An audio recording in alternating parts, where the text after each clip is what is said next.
Fala pessoal, sejam bem-vindos a mais uma videoaula para a certificação CPA. E apenas lembrando, para quem quiser ter acesso ao curso completo, com todas as videoaulas, apostilas em PDF, mais de 1000 questões comentadas em vídeo, resumos, simulados, eu vou deixar na descrição desse vídeo aqui no comentário fixado o link para que vocês possam conhecer a plataforma de estudos que vai ser o diferencial na aprovação de vocês na CPA. E no mais, só peço aí que vocês deixem um like no vídeo, né, para dar aquela moral e desejo a vocês uma excelente aula. Comitê de Estabilidade Financeira, o COMEF. A gente vai entender o que ele é e quais são suas atribuições. Mas, primeiro eu tenho que entender que ele é um órgão colegiado do Banco Central do Brasil, Bacen. E ele tem como principal função estabelecer diretrizes para manutenção da estabilidade financeira no nosso país e também a prevenção da materialização do risco sistêmico, ou seja, prevenção do risco sistêmico. O que é o risco sistêmico? Aí eu tenho que entender o seguinte, né? Eu tenho, por exemplo, uma instituição financeira que ela está aqui fazendo a chamada intermediação financeira, né? Captando, deixa eu mudar aqui a seta, né, para ficar mais correto. Ela está captando de quem tem dinheiro sobrando e está emprestando aqui do outro lado. Só que a gente sabe que essas instituições financeiras, elas não operam sozinhas, né? A gente tem várias instituições financeiras que estão fazendo isso e, de alguma forma, elas estão meio que todas relacionadas, porque essa instituição financeira aqui, ela pode ter captado dinheiro no mercado interbancário, né? Então, ela vai ter uma relação com uma instituição financeira aqui, que por sua vez pode ter relação com outras instituições financeiras, e assim vai indo. A gente vai criando uma rede entre as instituições. E o risco sistêmico ele pode acontecer quando uma instituição financeira ela quebra e por ela estar envolvida com várias outras instituições financeiras, a quebra dessa instituição aqui pode levar a uma quebra de diversas outras instituições financeiras. Isso trazendo então um problema para todas as pessoas, né? Porque as pessoas acabam eventualmente em última situação aqui estando relacionadas com alguma dessas instituições financeiras que apresentou problemas. Então esse é o risco sistêmico e ele é ruim porque ele pode afetar a estabilidade do nosso país. Agora, entendido isso, né, olha a definição. É a possibilidade da ocorrência de falhas ou colapsos em uma ou mais instituições financeiras que provoquem efeitos em cadeia, né, vai quebrando uma e depois várias em sequência, capazes de comprometer o funcionamento de todo o sistema financeiro e afetar negativamente a economia. Então esse é o risco sistêmico e a gente já sabe que o COMEF ele vai atuar no sentido de trazer a mitigação desse risco e de manutenção da estabilidade financeira, que está relacionado, né? Uma coisa está relacionada à outra. Além do que, né, ele é um órgão do Banco Central. Para garantir a chamada estabilidade financeira, que é uma situação onde isso que eu coloquei aqui na tela não vai acontecer, o COMEF ele realiza uma análise detalhada do sistema financeiro nacional. Caso ele identifique fragilidades ou riscos relevantes, ele olhou lá que uma instituição financeira tem o potencial de quebrar, de ter um colapso, e isso pode afetar o sistema financeiro como um todo. Então ele vai fazendo esse tipo de análise. Nesse caso, o comitê ele propõe a diretoria colegiada do Banco Central, que são os diretores do Bacen, que visem mitigar eventuais impactos sistêmicos. Ele vai tentar trazer alguma correção para evitar que isso aconteça. Quais são as competências aqui do COMEF? Definir estratégias e diretrizes do Bacen voltadas justamente a essa ideia de estabilidade financeira. Ele também vai emitir recomendações sobre a prevenção, contingência e a resposta a crises financeiras. Então a gente vê que não é só a parte de prevenção, né? Além da prevenção, a gente tem a contingência e a resposta. Então, se acontecer algo, né, ele já tem que ter uma resposta de como que ele vai lidar com isso. Então, a gente tem essas ações que são preventivas, né, que vão acontecer antes, mas também as corretivas. Promover estudos e pesquisas voltados à estabilidade e ao risco sistêmico. Então, justamente porque ele faz essa análise, né, ele tem que entender o que está acontecendo no sistema financeiro para ver quais são os riscos. Coordenar ações entre unidades internas do Bacen de forma integrada, né, não pode ser um órgão isolado, ele tem que se comunicar ali com o restante do Banco Central, representar o Bacen em fóruns e comitês relacionados à estabilidade financeira. Então, se vai acontecer um evento internacional, né, onde a gente vai ter boas práticas de estabilidade financeira em um contexto global, quem é que vai representar o nosso país, o Banco Central? COMEF. Definir periodicamente, isso daqui merece um asterisco, a gente vai trabalhar nessa ideia, tá? Definir periodicamente o valor do ACCP Brasil, né? ACCP Brasil, o Índice de Condição Cíclica, né? Então, guardem esse que a gente já vai ver na sequência. Selecionar e aprovar os temas e o conteúdo do relatório de estabilidade financeira, né? Ele traz esse relatório depois das reuniões, a gente vai ver como isso funciona também. E avaliar a eficiência do sistema financeiro e propor ajustes na estrutura e divulgação do REF, né? Que é justamente esse relatório. Vamos falar então do ACCP Brasil, né? Que é esse índice que ele é importante nesse contexto do COMEF. Trimestralmente, ou seja, a cada 3 meses, o COMEF ele decide o valor adicional contracíclico de capital principal. Então, esse é o ACCP Brasil, né? Esse adicional de contracíclico. Mas o que é isso, Renan? É a reserva a ser acumulada pelos bancos durante a fase de expansão do ciclo de crédito. Ou seja, quando os bancos estão aqui, ó, instituição financeira, está emprestando muito dinheiro, né? Eu estou tendo essa expansão do crédito. Então, nessa fase, as instituições elas vão salvar, vão guardar, vão criar uma reserva de dinheiro. E essa reserva é esse ACCP, que é esse adicional de contraciclo de capital. Então, é formada essa reserva e ela vai ser utilizada quando acontecer uma retração da oferta de crédito, ou seja, quando estiver faltando dinheiro para a economia, né? Quando a gente tem uma situação de crise econômica, por exemplo.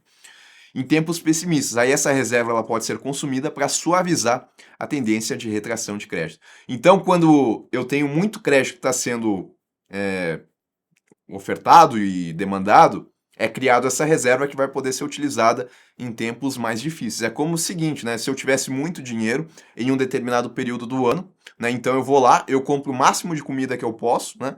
E eu estoco essa comida para usar depois, quando eventualmente eu não vou ter tanto dinheiro assim. Eu posso criar essa relação para entender o que é o ACCP Brasil. E esse índice, né? O quanto que vai ser direcionado para essa reserva, isso é decidido trimestralmente através do COMEF. Então, o COMEF ele é formado por quem? Lembrando que ele é um órgão do Banco Central do Brasil. Então, ele é formado pelo presidente do Bacen e os diretores do Bacen. Ele realiza reuniões ordinárias trimestrais e, por decisão do presidente, quando for necessário, reuniões extraordinárias, que são aquelas que são fora o calendário, né? Que não acontecem de maneira programada como essas que acontecem trimestrais. Só que para que uma reunião aconteça, tem que estar presente em ambos os casos, no mínimo, o presidente ou seu substituto e metade do número de diretores. Então, trimestralmente, para que a reunião aconteça, essa reunião ordinária, ou em uma reunião extraordinária, eu tenho que ter metade dos diretores mais o presidente ou substituto. E ela tem duração aqui de 2 sessões. A primeira sessão é destinada à apresentação e à discussão dos temas e análise. Então, temas e análises aqui relacionados à estabilidade financeira, por óbvio. E a segunda sessão se destina à definição de estratégias e de diretrizes, à fixação do valor do ACCP Brasil, que a gente já sabe que é essa reserva que vai ser acumulada quando eu tenho a fase de expansão do ciclo de crédito e que pode ser utilizada em momentos mais difíceis, onde eu tenho a retração do crédito. Aí eu coloquei aqui o que o Banco Central tem para trazer para a gente em relação ao COMEF, tá? Ele se reúne para avaliar os dados da economia e tomar providências para preservar o quê? A estabilidade financeira e mitigar o risco sistêmico, que é esse que a gente acabou de ver. Tá? E para isso ele vai olhar o cenário internacional e também as informações sobre a situação econômica e financeira das instituições. Caso ele verifique qualquer indício de problema que impacte o sistema, ele determina estudos e recomenda novas normas. Ele é, então, vigilante para garantir o sono dos consumidores de serviços financeiros, né? Porque a minha preocupação com uma pessoa que coloca o dinheiro no banco é que essa instituição financeira quebre. E ela vai fazer isso quando eu estiver num cenário de instabilidade financeira. Então, o COMEF ele atua no sentido de trazer estabilidade, para que eu, né, pessoa que utilizo essa instituição financeira, possa dormir mais tranquilo. É claro que a maioria das pessoas nem sabem, né, que, enfim, eventualmente isso poderia acontecer, mas é para isso que o COMEF existe, né? Se as pessoas não têm ciência disso, é porque ele está fazendo o trabalho dele corretamente. Né? Dos consumidores, dos investidores, dos trabalhadores e das empresas. E além disso, né, como a gente viu, o COMEF ele vai trazer para nós o relatório de estabilidade financeira periodicamente, aonde ele vai trazer ali as análises que foram feitas e em relação também aqui ao ACCP que foi definido. A gente vai ver agora, né, o depósito compulsório, que é um instrumento de política monetária do Banco Central do Brasil e como que ele tem impacto na oferta de dinheiro. Então, olha só, quando uma pessoa ela vai a um banco e realiza um depósito, parte do valor é recolhido pela instituição financeira no Bacen, na forma de um depósito compulsório. Quando a gente estuda o Banco Central e suas atribuições, a gente vê que ele é responsável por determinar o percentual de depósito compulsório e também de receber esses depósitos compulsórios. E como é que funciona na prática? A pessoa aqui, por exemplo, né, ela tem R$ 100 e ela vai lá no banco onde ela tem conta, que é uma instituição financeira, e ela vai depositar isso na conta dela. Só que o Banco Central, ele definiu que nesse exemplo que eu estou trabalhando aqui, que o percentual do depósito compulsório é de 10%. Então a instituição financeira recebeu, isso daqui eu estou olhando depósito à vista, por exemplo. A instituição financeira ela recebeu esses R$ 100, mas compulsoriamente, dado as regras do Banco Central, ela vai ter que pegar 10% do que ela recebeu e depositar lá na conta dela no Banco Central. E isso é um depósito compulsório, ela não tem escolha, ela tem que fazer isso. Então, dos R$ 100 aqui que foram guardados pela pessoa, R$ 10, que corresponde a 10%, vai ficar na conta que a instituição financeira tem com o Banco Central. Os R$ 90 que sobraram, que não foram para depósito compulsório, esses R$ 90 eles vão poder ser trabalhados aqui pela instituição financeira em suas operações ativas. Ou seja, ela vai poder emprestar aqui para o agente deficitário. Nesse momento aqui, o que eu estou vendo é aquela relação instituição financeira e agente superavitário, instituição financeira e agente deficitário. Eu só falei que parte do dinheiro aqui tem que ser depositado no Banco Central. Aí o restante ela empresta. E a pessoa aqui que pegou esses R$ 90 emprestado, ela vai poder utilizar isso, né, para diversas finalidades.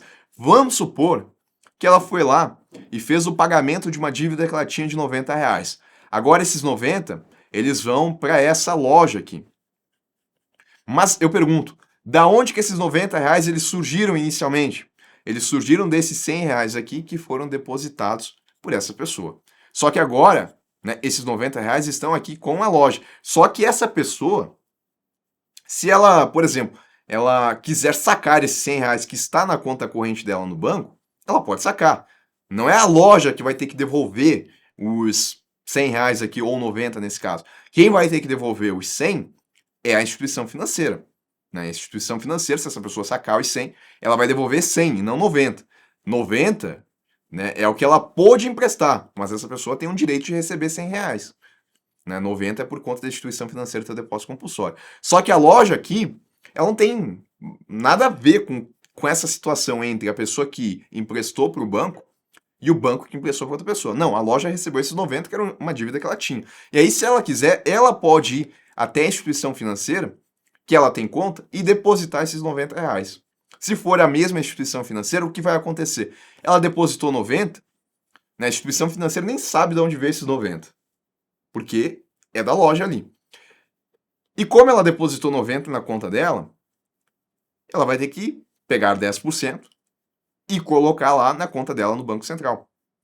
Depósito compulsório. Então, lá na conta do Bacen, essa instituição financeira tem os R$ 10, que correspondem aqui aos 10% dos 100, e tem os R$ 9, que correspondem aos 10% dos 90.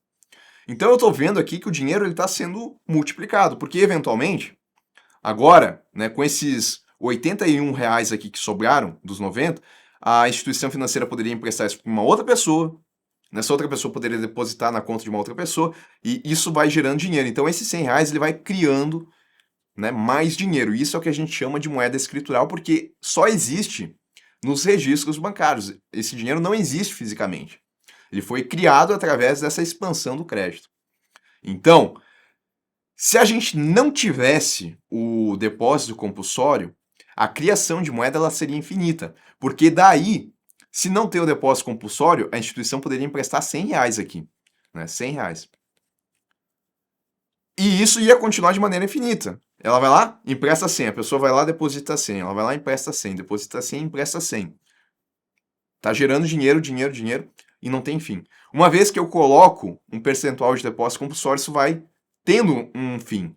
Porque se eu for continuar aqui, ó, 100 virou 90, já diminuiu. 90 virou 81, já diminuiu. 81 vai virar 72, 63 e por aí vai. Cada vez vai diminuindo menos a quantidade de dinheiro que é criada. Então, por isso que o depósito compulsório existe, para limitar essa criação de moeda escritural, que é aquela que é criada durante esse processo aqui de multiplicação bancária. O recolhimento compulsório, como eu falei, é mais um dos mecanismos que o Bacen tem à disposição na sua caixa de ferramentas na manutenção da estabilidade financeira e de combate à inflação. É um instrumento de política monetária e uma vez que ele restringe a oferta de moeda escritural, a criação de moeda escritural, ele passa a trazer mais estabilidade financeira. Porque pensa só, né? Nessa situação onde o depósito está em 10%, se essa pessoa aqui e outras pessoas, né, essa pessoa, a loja e outras pessoas que estão envolvidas nesse processo, vão lá e sacam tudo de uma vez, não vai ter dinheiro físico para fazer o pagamento disso, porque o dinheiro que foi criado aqui só existe no meio digital. Isso não acontece na prática, nessa situação de todo mundo ir sacar ao mesmo momento, porque é muito difícil, né, de todos os agentes econômicos sacarem. Só que uma vez que eu vou diminuindo o percentual de depósito compulsório e essa moeda ela vai sendo criada cada vez mais, a chance de eu ter várias pessoas indo sacarem, não precisam ser todas, mas várias pessoas indo sacarem o dinheiro e a instituição financeira tem que fazer o pagamento, mas não ter condições de pagar porque o dinheiro já não existe mais fisicamente, essa chance começa a aumentar. Agora, se eu elevo o depósito compulsório, como a criação é menor, a chance é menor. Então, quanto maior o depósito compulsório, o percentual aqui que a gente está vendo, mais estabilidade financeira eu tenho. Mas, por outro lado, também, eu reduzo a oferta de moeda, né? Isso tende a trazer um menor desenvolvimento na economia. Fato é, o Banco Central ele pode utilizar desse instrumento aqui para trazer estabilidade. Ele não vai deixar no percentual tão baixo ou sem percentual, porque isso aumentaria muito o risco sistêmico, e ele não vai elevar tanto também ao ponto de restringir o crédito às empresas e às pessoas. O depósito compulsório, ele pode existir sobre recursos à vista, conta corrente, mas também sobre depósito de poupança e sobre recursos a prazo. Eles também assumem o papel de colchões de liquidez, que são reservas de emergência que podem ser utilizadas pelas instituições financeiras a critério do Banco Central em situações de crise, como que ocorreu em 2008, né? Então esse valor que vai sendo depositado aqui, lá, de forma compulsória no Banco Central, em situações de crise, ele também pode ser utilizado pelas instituições para conseguir lidar com essas situações de crise. Bom, o Banco Central do nosso país, ele tem o papel de ser banco dos bancos, uma vez que ele empresta dinheiro para os bancos quando em situações mais específicas, né? A gente diz que ele assume o papel de emprestador de última instância. Quando as instituições financeiras não conseguem mais recorrer entre elas no mercado interbancário, aí elas acabam recorrendo ao Banco Central. Por isso que ele assume esse papel de emprestador de última instância, por isso que ele assume o papel de banco dos bancos. Isso significa, né, quando o Banco Central ele empresta, ele fornece liquidez para as instituições financeiras quando necessário, fornece dinheiro, né? Isso a gente chama de provisão de liquidez. Essa função ajuda a manter a confiança na moeda nacional e a estabilidade do sistema financeiro, porque se a instituição financeira ela está precisando de dinheiro, ela sabe que ela pode recorrer ao Banco Central. Atualmente, o Banco Central ele oferece linhas de crédito específicas para a liquidez das instituições. Então, para fornecer dinheiro para as instituições, como emprestador de última instância, ele tem linhas de crédito. E essas linhas elas são baseadas em um sistema de empréstimos contra cestas de garantias. Ou seja, ele empresta o dinheiro, mas ele exige garantias das instituições. Essas linhas são chamadas de linhas financeiras de liquidez, LFL. Aí eu tenho duas. A linha de liquidez imediata, a LLI, e a linha de liquidez a termo, LLT. A LLI é destinada a fornecer liquidez de modo a permitir uma gestão mais eficiente por parte das instituições de possíveis necessidades. Aqui está o ponto, tá? A linha de liquidez imediata é para curto prazo. E quanto que é esse curto prazo? Até 45 dias úteis, ou seja, é quando a instituição ela precisa de dinheiro, mas é para resolver uma situação de curto prazo. Aí ela vai utilizar uma LLI. Ela aceita um conjunto, essa linha, mais restrito de garantias. A gente já vai ver. A contratação de uma operação LLI se dá de forma automática por meio de mensagem eletrônica, desde que a instituição solicitante possui limite financeiro disponível. É quase como se fosse um crédito pré-aprovado que a instituição financeira tem com o Banco Central para resolver essa situação de iliquidez, porque ela não tem liquidez, de curto prazo. Já a LLT, ela soluciona descasamentos de liquidez de prazos mais longos que os endereçados por meio da LLI. Ou seja, para LLT, eu tenho operações que chegam aqui até um ano, diferente daqui que são até 45 dias úteis. Ela pode ser acessada das seguintes formas. Eu tenho também pela opção de forma automática por meio da mensagem eletrônica, ou por solicitação individual da contraparte para um aumento temporário do limite operacional mediante aprovação do Banco Central. Então, ela solicita, não vem aqui pela mensagem automática, ou ainda o Banco Central pode, caso haja necessidade de uma provisão de liquidez por uma garantia mais ampla de contrapartes, ele, por iniciativa dele, pode temporariamente, sem a necessidade de solicitação individual, aumentar esses limites operacionais de todos os participantes, né? Vai oferecer mais crédito às instituições. Então, diferenças aqui que a gente tem que pontuar. Vou colocar aqui, ó, prazos mais longos. O Banco Central, no papel de emprestador de última instância, ele oferece linhas de liquidez às instituições financeiras, que são as LFLs. Aí eu tenho dois tipos, né? Aquela que vai resolver problemas de situação de curto prazo e que vai ser contratada apenas de forma automática, desde que a instituição ela possua limite financeiro disponível, que é a LLI, linha de liquidez imediata, e eu tenho aquela que vai resolver problemas de descasamento de liquidez mais longos. Descasamento por quê? Porque a instituição financeira eventualmente até tem o dinheiro, mas ele está aplicado em prazos mais longos que não resolvem a situação que ela precisa naquele momento, né? Tá acontecendo um descasamento entre o que ela tem para receber no futuro e o que ela precisa agora nesse prazo de até um ano. Aí ela contrata uma linha de liquidez a termo, que é de até um ano e pode ser contratada de forma automática também, mas também por solicitação da instituição ou ainda por iniciativa do Banco Central. Aí a gente vai ver agora, né, aqui em relação aos tipos de instituições e como que elas podem contratar essas linhas. Por exemplo, bancos, sejam eles múltiplos comerciais de investimento e as caixas econômicas, podem contratar tanto as LLI e as LLTs. Agora, a gente vai ver aqui que as corretoras de títulos e valores imobiliários, elas não podem contratar as LLTs, que são aquelas de mais longo prazo, bem como também as instituições não financeiras, ou seja, foram todas essas que a gente viu, elas não podem contratar nem a linha de liquidez imediata, nem a LLT. E o restante, né, das instituições aqui, elas podem contratar essas três modalidades. Os bancos como um todo, as caixas econômicas, cooperativas de crédito e as financeiras. Em relação às garantias que são prestadas quando as instituições financeiras elas contratam essas linhas.